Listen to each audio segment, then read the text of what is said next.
guys, welcome back. Thank you so much for being here. It's so greatly appreciated. Truly is. Before we get started, let me give you my usual disclaimer.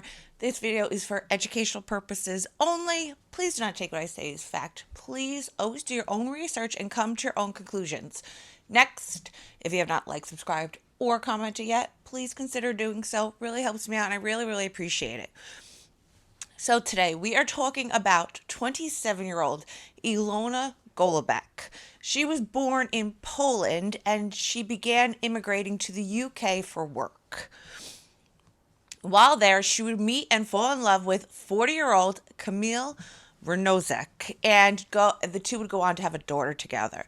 They also worked together at a poultry store named Moy Park and lived together at a flat in Boston, Lincolnshire. By the end of 2021, the couple were having a lot of problems, and Ilona told Camille that he had 2 weeks to move out of the home. During this time, Ilona had also begun talking to and meeting men on the dating app Tinder.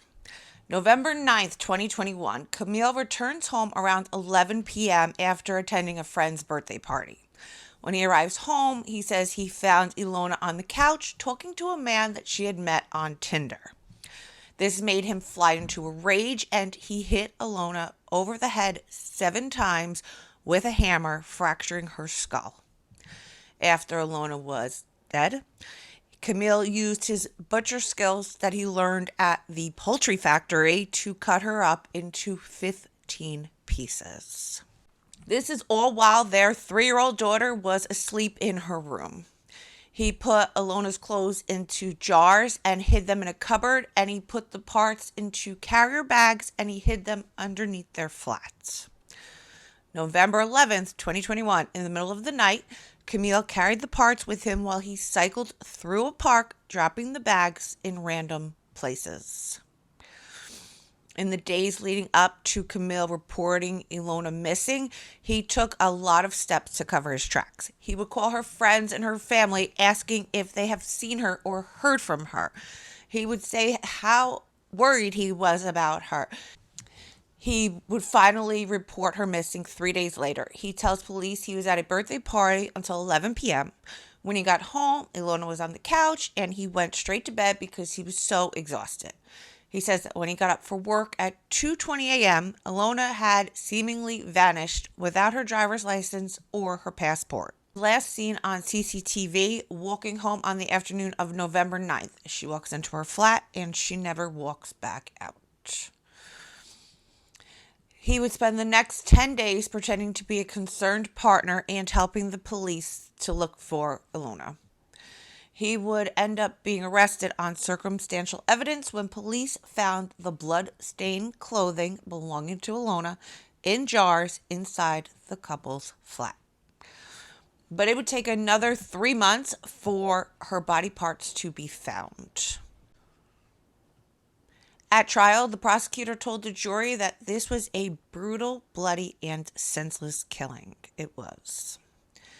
I don't understand. Just break up. Just move out. Just get over it. Why do you have to do this?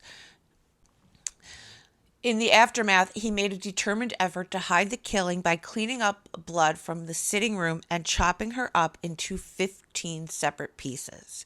He cut off her head, cut off her arms, and separated each into 3: upper arm, lower arm, and hands. He then cut off her legs and cut them in 3: upper leg, lower leg, and feet. He then split Ilona's pelvis and torso, cycled to Witham Way County Park, and disposed of the pieces under the cover of darkness before heading home. October 21st, 2022, after 3 days of deliberation, a jury found Camille guilty of Ilona's death and sentenced him to 22 years in jail. That's not enough. The judge added that yesterday, which would have been October 20th, would have been her birthday, saying it was plain things were not going well between the two of you and Ilona had asked you to move out.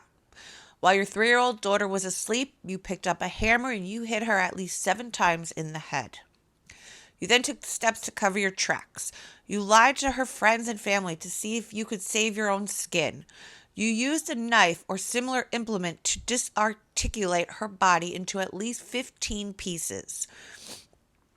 I say at least 15 pieces as her torso is still missing. It's actually still never been found. Judge Hurst concluded his sentencing by telling him that he then acted in a cold and heartless manner when he called police to report her missing. Ilona's mother spoke very briefly at sentencing, saying that she could not bear to be in the courtroom for most of the trial because her heart could not take hearing what was done to her daughter.